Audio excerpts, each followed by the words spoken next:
F1 as a gaming brand, there's been hundreds and hundreds of games. I think there's been 115 Formula 1 games to date. But sales-wise, they've never quite achieved what you perhaps expect from a sport that's as massive as it is across the world. So we've gone back and totally redesigned the way that we're trying to think about Formula 1 games. And our mantra is now be the driver, live the life. So be the driver is everything you'd expect from a racing game, never mind a Formula 1 game. But with the added intricacies of Formula 1, like practice and qualifying. So it's all the official cars, all the official drivers, all the official tracks. Absolutely authentic. But then we have this live a life section as well, which is the lifestyle angle of F1. These drivers earn millions and millions of pounds. They have girls, they have press attention, they have glamour. So we're kind of lifting up the velvet rope and letting you go into the actual paddock. So adding that kind of lifestyle element that you've seen in other games and just bringing in kind of an RPG light element to it, but at the same time making the racing the real focus. When you first boot the game, you'll be taken into a press conference. So ask you basic information like your name, where you're from, but also what kind of experience you're expecting. Are you after this real hardcore simulation experience I just talked about, or are you perhaps new to Formula 1 games? You don't know what an anti-roll bar does or what a gear ratio is. You just want to have kind of your handheld early on so that you get to know the tracks, you get to know what it's about, what kind of length of career you're after, so you can have a 3, 5 or 7 year career. Then you can start dialing in like the more simulation experience.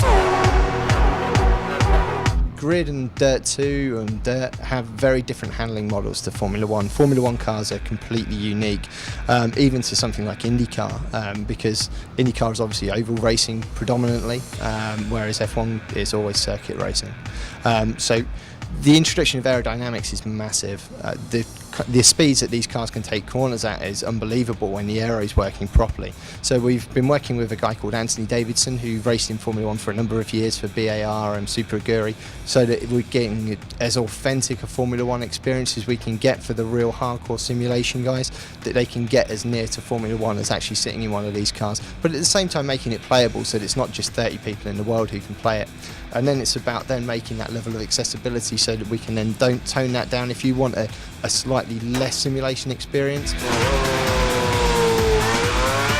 Weather is a massively important thing for Formula 1. Obviously anyone that watches the races will know that rain can just wreck a whole weekend's worth of strategy and planning, and so getting weather right was massively important for us. We have active track technology which tells the game how wet or how dry or how much grip, how many marbles, what dust levels there are on the circuit for every square 30 centimetres.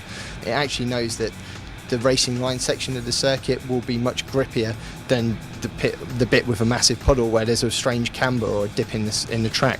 And another good thing is that with the weather system that we're able to then feed it back into the Ego engine, so now on our future racing games, say for example Dirt 3, we'll be able to feature fully dynamic weather.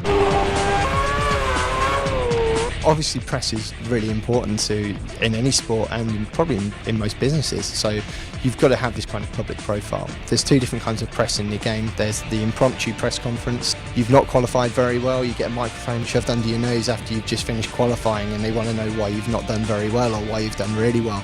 Do I blame myself, admit it was my fault, I messed up? Or do I say the car's just not good enough this weekend, or so-and-so blocked me off at this corner? And those decisions will then affect the way that the team and other drivers see you.